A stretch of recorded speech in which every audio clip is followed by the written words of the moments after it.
اس کے بعد انڈیا کو جو ہے وہ جواب دینے کا موقع نہیں ملے گا، پھر ساری کارروائی جو ہے وہ پاک فوج ہی کرے گی۔ اچھا سر، اس میں یہ بتائیے گا کہ ابھی آپ نے جس طرح براسٹیک کی بات کی اور اس میں آپ نے کہا کہ پاکستانی جو جرنیل تھے انہوں نے بڑی مہارت کا مظاہرہ کیا تھا، وہ کس طرح سے اور کس طرح سے اپنے سے 10 گنا بڑا لشکر جو تھا اسے شکست دی تھی؟ دیکھیے اس میں بڑی اہم چیز جو ہے، اس میں سب سے بڑا کردار جو ہے ہمارے فرسٹ آرمر ڈویژن کا ہے، ملتان کا۔ وہ ہوا یہ کہ بھارت کی سرحد کے ساتھ ہماری یہ فورس موجود تھی پاکستان کے تحفظ کے لیے، تو اچانک جو ہے انڈیا کے جاسوسوں نے انڈیا کو اطلاع دی کہ فرسٹ آرمر ڈیو اپنی جگہ پہ نہیں ہے۔ اب اس میں آپ دیکھ لیجئے کہ کتنے ٹینک اور کتنا بڑا ایک پورا ڈویژن ان کے پاس، اگر آپ حساب لگائیں تو تقریباً 100 سے زیادہ، بلکہ اس سے بھی زیادہ تعداد، اب مجھے اندازہ نہیں کہ کتنے ہو سکتے ہیں ایک ڈویژن میں ٹینک، وہ سارے غائب ہو گئے تھے، ان کے ساتھ ان کے باقی لوازمات جو ہیں وہ بھی غائب تھے، تو وہ پاگل ہو گئے کہ یہ کیا ہوا ہے۔ اب انہیں سمجھ نہیں آ رہی تھی کہ پاکستان کا فرسٹ آرمر ڈویژن جو ہے یہ غائب کہاں ہو گیا، اور یہ یقیناً ایک ایسی بات تھی کہ جو کسی کو پوری دنیا میں سمجھ ہی نہیں آ رہی تھی کہ یہ ہوا کیا ہے کہ راتوں رات جو ہے ایک وہاں سے اہم جو ایک ڈویژن ہے ان کا ٹینکوں والا رسالے کا، وہ غائب ہو گیا۔ تو اب یہ کہاں جا کر نمودار ہوگا انڈیا پہ حملہ کرنے کے لیے، تو جس کی وجہ سے انہیں اپنے حملے میں ڈیلے کرنا پڑا۔ اس کی وجہ یہ ہے کہ جو ان کا پنجاب کا بارڈر ہے، امرتسر، گرداسپور وغیرہ، یہ سارا وہاں پر اس وقت اتنی فوج نہیں تھی کہ اگر پاکستان کا فرسٹ آرمر ڈویژن جو ہے وہاں پر حملہ آور ہو تو وہ اس کا کوئی وہاں مقابلہ کر سکے۔ یہ چیز انہیں بھی سمجھ آ گئی۔ پھر طے یہ ہوا کہ انڈین آرمی جو ہے وہ حملہ کر دے صادق آباد اور اس علاقے میں، رحیم یار خان کے علاقے میں۔ اگر وہ حملہ کر بھی دیتے کہ جتنے عرصے میں وہ جی ٹی روڈ تک پہنچتے، ریلوے لائن تک پہنچتے، تاکہ پاکستان کے دونوں حصوں کو اس میں درمیان سے قبضہ کیا جا سکے، تو اتنے ہی عرصے میں فرسٹ آرمر ڈویژن جو ہے وہ امرتسر اور گرداسپور، یہ پورا علاقہ جو ہے رونتا ہوا پانی پت سے ہوتا ہوا سیدھا انہوں نے پہنچ جانا تھا نیو دہلی، اور اتنے ہی وقت میں۔ تو یہ وجہ تھی جس میں ان کا وہ ڈیلے ہوا۔ اب ہوا یہ کہ اس کی وجہ سے باقاعدہ وہاں پر جو بعد میں خبریں بھی چھپتی رہیں تو پتہ یہ چلا کہ فرسٹ آرمر ڈویژن جو ہے وہ لاہور ہی کے قریب یا اسی علاقے میں کہیں ایسی جگہ چھپایا گیا تھا۔ کب پہنچا، رات کے اندھیرے میں کیسے شفٹ ہوا، کس خاموشی سے ہوا، اس میں بہرحال ہمارے عوام کی جو ہے ان کو بھی خراج تحسین پیش کرنی چاہیے کہ انہوں نے اتنی بڑی موومنٹ کو دیکھنے کے باوجود بھی اس کو اوپر خاموشی اختیار کی رکھی۔ پھر دوسرا یہ کہ اس وقت سوشل میڈیا بھی اس طرح نہیں تھا کہ فلمیں بنتی، ویڈیو بنتی یا کوئی ڈاؤن لوڈ کر دیتا اور وائرل کر دیتا۔ تو اس کا جو سب سے اہم چیز تھی وہ یہ تھی کہ جیسے ہمارے ہاں بھی اور انڈیا میں موجود ہے کہ بچے اگر شرارتی ہیں، رات کو نہیں سوتے، تو وہ انہیں جن بھوتوں کا ڈراوا دے کر کہتے ہیں وہ دیکھو جن آ رہا ہے یا بھوت آ رہا ہے، سو جاؤ۔ تو باقاعدہ انڈین ٹی وی چینلز پر مذاق اڑایا گیا کہ پہلے انڈیا میں مائیں اپنے بچوں کو سلانے کے لیے اگر گبر سنگھ کا نام لیتی تھیں، جن بھوت کا نام لیتی تھیں،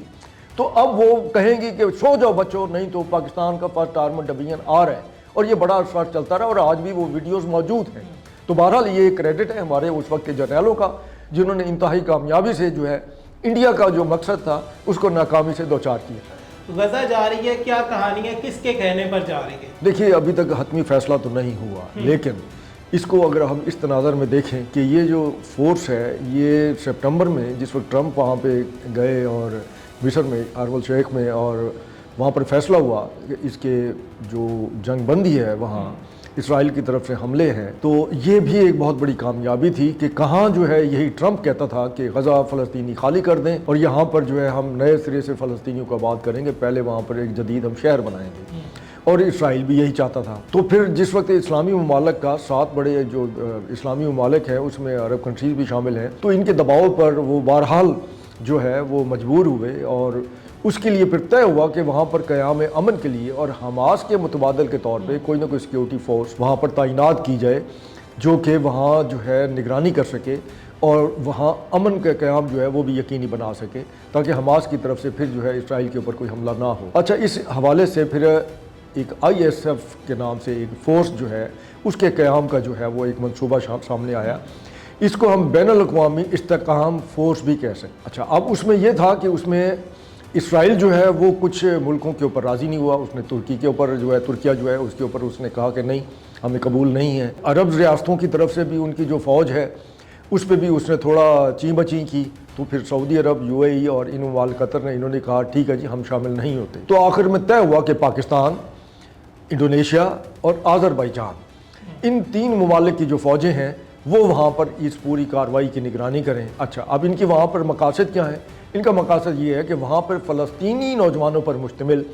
پولیس فورس کا قیام اور اس کی تربیت جو کہ پاکستان نے کرنی ہے، جو خبریں آ رہی ہیں۔ اچھا سر، وہاں پر ایک اور بڑا سوال ہے کہ جس طرح آپ نے بتایا کہ جو وہاں پر نوجوان ہیں، فلسطینی نوجوان ہیں، ان کی فوج بنانا، ان کی پولیس بنانا، ان کی تربیت کرنا، تو وہاں پر فنڈز کے حوالے سے بھی ایک بہت بڑا سوالیہ نشان ہوگا۔ فنڈز کے حوالے سے بھی کوئی چیز سامنے آ رہی ہے؟ جی بالکل صاف ہے، وہ تو ایک بین الاقوامی سطح پر جس وقت ایک فیصلہ ہوا ہے تو وہ دیکھیے اب یہ جو یو این سیکیورٹی فورسز ہیں جس میں پاکستان کی آرمی کا بہت بڑا نام اور بہت بڑا کردار ہے پچھلے نصف صدی سے، تو جہاں بھی پاکستان کی فورس گئی ہے، جس ملک میں بھی گئی ہے، صومالیہ سے لے کے کانگو سے لے کے انڈونیشیا تک، سوڈان میں، جہاں بھی گئے ہیں، انہوں نے ایک نام پیدا کیا ہے دو وجہ سے۔ ایک تو یہ ہے کہ وہاں پر ان کا مقامی آبادی کے ساتھ خلوص اور پیار اور محبت اور قیام امن کے لیے جبر کی بجائے اور لوگوں کو سمجھا بجھا کر اور برابری کی بنیاد پر جس طریقے سے وہاں انہوں نے فیصلے بھی بہت سارے ایسے کرائے ہیں جس میں پھر لوکل سطح پر بھی ان کی عزت میں بہت زیادہ اضافہ ہوا پاکستان کی فوج کے حوالے سے۔ وہ وہاں پر جتنے ممالک کی فورسز ہوتی ہیں اس میں باقی ممالک بھی شامل ہوتے ہیں، سب وہ جو ہے وہ بلو بیرٹ جو ہے وہ استعمال کرتے ہیں، ہلکی نیلے رنگ کی، آسمانی رنگ کی، لیکن یہ ہے کہ اس میں پاکستان جو ہے اس کا کردار ہمیشہ واضح رہا ہے۔ اچھا سر، اس میں یہ بھی بتائیے گا کہ اگر ہم غزہ کی بات کریں تو کہا جاتا تھا کہ پاکستان غزہ کے لیے کچھ نہیں کرتا۔ اب ہم دیکھتے ہیں کہ مئی میں جب پاکستان نے بھارت کو منہ توڑ جواب دیا تو اس کے بعد کس طرح سے تمام تر مسلم ممالک جو ہے ان کے لیے معاملات بہتر ہونا شروع ہو گئے۔ جو فورن کنٹریز تھے کس طرح ان تمام تر ممالک نے جو مسلم ممالک تھے انہیں تسلیم کرنا شروع کر دیا، ان کی ویلیو کس طرح بڑھ گیا۔ تو اب جب یہ لوگ غزہ میں جائیں گے تو غزہ میں کیا تبدیلی آئے گی، اور جو وہاں کے فلسطینی ہیں، جو مظلوم لوگ ہیں، ان کا پاک فوج کے حوالے سے کیا رد عمل ہے، ان کی کیا خواہش ہے؟ دیکھیں، پہلی تبدیلی تو یہ ہے کہ وہاں پر انہیں صہیونیت یا جو صہیونی فورس ہے، اسرائیلی فورس ہے، اس کی جگہ پاکستان کی فوج اگر نظر آئے گی، انڈونیشیا کی فوج اگر نظر آئے گی اور آذربائیجان کی فوج نظر آئے گی تو وہ کلمہ گو ہے انہی کے طریقے سے مسلمان فورس ہوگی، تو لہٰذا ان کو وہ خطرہ ان سے نہیں ہوگا یا ان کے دل میں وہ خدشات نہیں ہوں گے جو وہاں اسرائیلی فوج کو دیکھ کر ہوتے ہیں۔ اسرائیلی فوج وہاں داخل ہوتی ہے فلسطینیوں کو قتل عام کرنے کے لیے، اور پاکستان کی فورس یا دیگر جو اسلامی ملک ہیں ان کی فورس جس وقت وہاں جائے گی، ان کا مقصد جو ہے وہ ان فلسطینیوں کو اسرائیلی فوج کی طرف سے جارحیت سے بچانا ہوگا۔ اب یہ نہیں ہو سکتا کہ وہاں یہودی جو ہے وہ اسرائیلی فوج جو ہے وہ فلسطینیوں پر حملہ کرے اور پاکستانی یا آذربائیجان یا انڈونیشیا کی فوج جو ہے وہ صرف ہاتھ پہ ہاتھ دھرے بیٹھی رہ جائے۔ اور اسرائیل کو بھی اندازہ ہے کہ اگر انہوں نے اس وقت حملہ کیا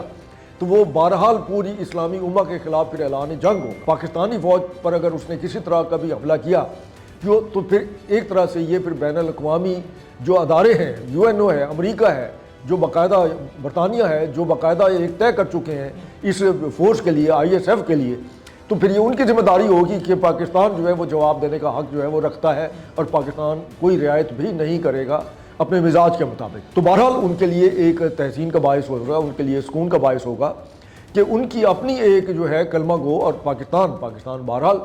اس کی ایک شناخت تو ہے اسلامی ملک کے طور پر بھی، اور پھر پاکستان کی فوج کی بھی اسلامی فوج کے طور پر بھی ایک شناخت تو ہے، لہٰذا ان کے لیے یہ ایک باعث سکون ہی ہوگا۔ خالد بیگ صاحب بہت شکریہ جی۔ تو ناظرین، آپ نے تمام تر تفصیلات جانی۔ پاکستانی فورسز جس کے بارے میں کہا جا رہا ہے کہ وہ غزہ میں جائیں گی، تو اس حوالے سے ابھی کوئی حتمی فیصلہ جو ہے وہ سامنے نہیں آیا، جو باتیں ہیں وہ بات گشت کر رہی ہے، دیکھیں کیا بنتا ہے۔ لیکن بڑی خوشخبری ہوگی غزہ کی عوام کے لیے کہ اگر پاکستانی فورسز وہاں پر جاتی ہے، اور وہاں پر جانے کے بعد جس طرح کے آپ نے دیکھا، خالد بیگ صاحب نے بتایا کہ جب پاکستانی فورسز انہیں اپنے کلمہ گو جو بھائی ہیں وہاں پر نظر آئیں گے تو ان کے حوصلے جو ہے مزید بلند ہو گئے۔ بھارت کی جانب سے ٹرائی فورسز ڈرل جو ہے وہ جاری ہے۔ اس حوالے سے جو بھی اپڈیٹ آئے گی ہم آپ کے ساتھ شیئر کریں گے۔ اپنے میزبان محمد اکمل کو دیجیے اجازت، اللہ نے کے بعد۔